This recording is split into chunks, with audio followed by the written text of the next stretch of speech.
Okay, now we continue the Samyutta Nikaya Suttas, and we are on the third chapter, Kosala Samyutta. We come to 3.10. Now, on that occasion, a great mass of people had been put in bondage by King Pasenadi of Kosala, some with ropes, some with clogs, some with chains.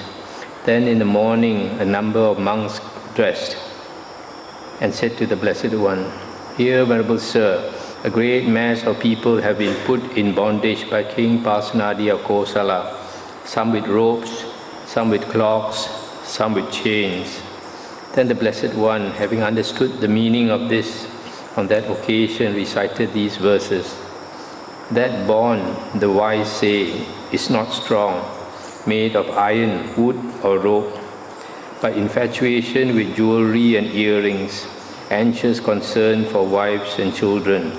This, the wise say, is the strong bond, degrading, supple, hard to escape. But even this they cut and wander forth, unconcerned, having abandoned sensual pleasures. That's the end of the sutta. So here, the Buddha is saying that if you are tied up with chains of iron or wood or rope, that is not a strong chain. The strongest chain is infatuation with our property, infatuation with the family. Family ties are extremely strong. That's why it's very difficult for a person to renounce and become a monk. And even many, after renouncing wearing the robes, they still go back to lay life because they cannot cut off that craving, that attachment to the family and sensual pleasures. Now 3.11. On one occasion, the Blessed One was dwelling at Savatthi in the eastern park, in the mansion of Megara's mother.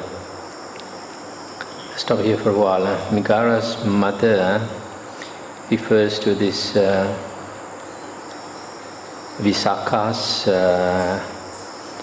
father-in-law, because Visakha married into this family that were not Buddhists, and Visakha was a follower of the Buddha. So he helped to convert the father-in-law to become a devoted Buddhist. So the father-in-law was so grateful to her, the daughter-in-law, that the father-in-law called Visakha mother. So they referred to this man as Megara's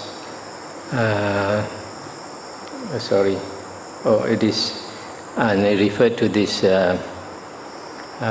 Visakha as Megara's mother. Now on that occasion in the evening, the Blessed One had emerged from seclusion and was sitting by the outer gateway. Then King Pasenadi of Kosala approached the Blessed One, paid homage to him, and sat down to one side. Now on that occasion, 7 Jatilas, 7 Nigantas, 7 naked ascetics, 7 one-robed ascetics, and 7 wanderers with hairy armpits, long fingernails, and long body hairs, carrying their bundles of requisites, passed by not far from the Blessed One.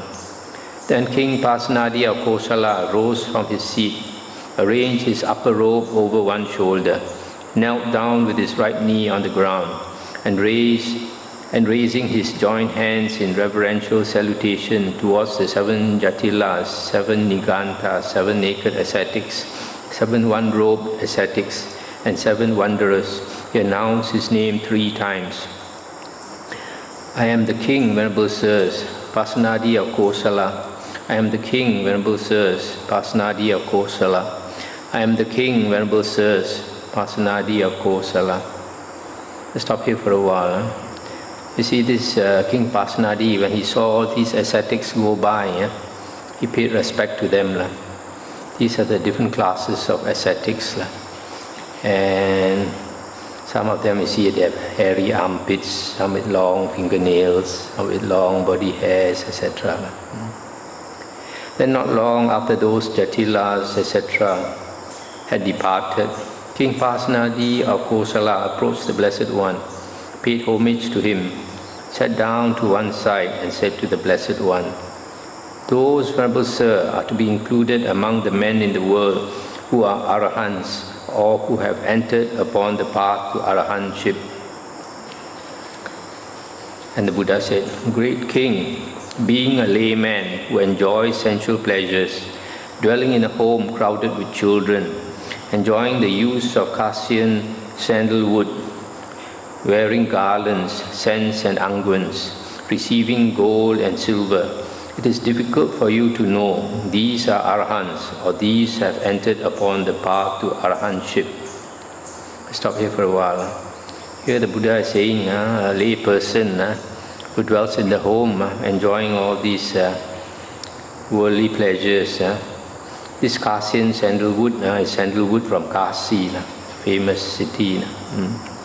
So the Buddha said, it's difficult for you to know who are the holy men, because this king assumed that all these ascetics, they look so ascetic. The king assumed that they were Arahants or holy men. Then the Buddha said, "It is by living together with someone, great king, that his virtue is to be known, and that after a long time, not after a short time, by one who is attentive, not by one who is inattentive, by one who is wise, not by a dullard or a fool. It is by dealing with someone, great king, that his honesty is to be known, and that after a long time, not after a short time, by one who is attentive, not by one who is inattentive, by one who is wise, not by a dullard. It is in adversities, great king, that a person's fortitude is to be known, and that after a long time, not after a short time, by one who is attentive, not by one who is inattentive, by one who is wise, not a dullard. It is by discussion with someone, great king, that his wisdom is to be known, and that after a long time, not after a short time, by one who is attentive, not by one who is inattentive, by one who is wise, not by a dullard." And the king said, "It is wonderful, Venerable Sir, it is amazing, Venerable Sir, how well this has been stated by the Blessed One. Great king, being a layman who enjoys sensual pleasures, dwelling in a home crowded with children, enjoying the use of Cassian sandalwood, etc., it is difficult for you to know these are Arahants or these have entered upon the path to Arahantship." And etc. And how to know a person, it takes time, and you have to be very attentive, and you have to be wise. And then the king continued, "These, Venerable Sir, are my spies, undercover agents, coming back after spying out the country. First, information is gathered by them, and afterwards I will make them disclose it. Now, Venerable Sir, when they have washed off the dust and dirt, and are freshly bathed and groomed, with their hair and beards trimmed, clad in white garments, they will enjoy themselves supplied and endowed with the 5 chords of sensual pleasure." Then the Blessed One, having understood the meaning of this, on that occasion recited these verses.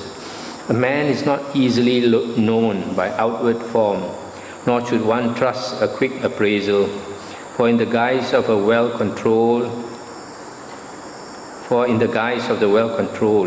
uncontrolled men move in this world, like a counterfeit earring made of clay, like a bronze halfpence coated with gold.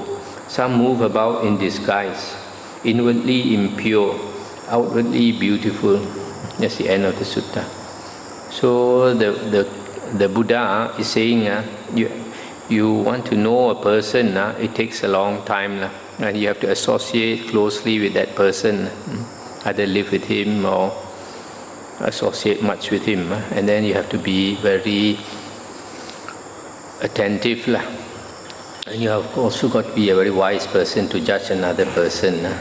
So to know a person's heart is not so easy. A lot of people like to make quick judgments after a quick look at a person. Oh, this person is so mindful, this person is so impressive and all that. Outwardly he may show like that, but inwardly he may not be.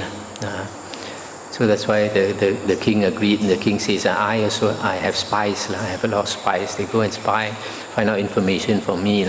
So they pretend to be ordinary citizens, but actually they come back, they report everything to the king. And then those people who say things against the king will get into problems. So you see, it's hard to know a person, it takes time.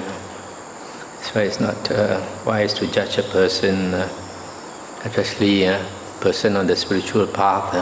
It's very foolish for some lay people to judge certain monks and pass nasty remarks, or because some of the nasty remarks that are passed about monks, they get circulated very fast.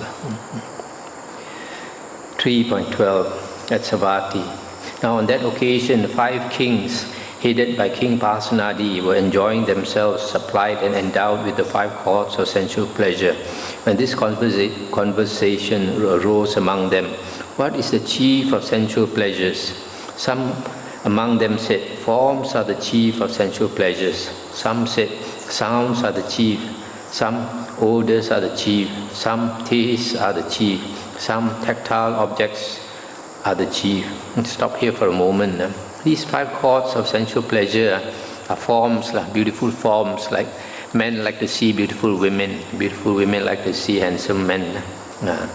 And sounds, a lot of people like to enjoy music. And odors, nice perfumes, flowers and all that. And some people are caught by taste, can't resist good food. And some tactile objects, touch, including sex and all that. Since those kings were unable to convince one another, King Pasenadi of Kosala said to them, "Come, dear sirs, let us approach the Blessed One and question him about this matter. As the Blessed One answers us, so we should remember it." "All right, dear sir," those kings replied. Then those 5 kings, headed by King Pasenadi, approached the Blessed One, paid homage to him and sat down to one side. King Pasenadi then reported the entire discussion to the Blessed One, asking, "What now, Venerable Sir, is the chief of sensual pleasures?" And the Buddha said, "Great King, Maharaja, I say that what is chief among the 5 chords of sensual pleasure is determined by whatever is most agreeable. Those same forms that are agreeable to one person, Great King, are disagreeable to another. When one is pleased and completely satisfied with certain forms, then one does not yearn for any other form higher or more sublime than those forms. For him, those forms are then supreme. For him, those forms are unsurpassed. Similarly with sounds, odors, tastes, and tactile objects. When one is pleased and completely satisfied with certain tactile objects, then one does not yearn for others. Now on that occasion, the lay follower Chanda Nangalika was sitting in that assembly. Then the lay follower Chanda Nangalika arose from his seat, arranged his upper robe over one shoulder, and raising his joined hands in reverential salutation towards the Blessed One, said to him, "An inspiration has come to me, Blessed One. An inspiration has come to me, Fortunate One."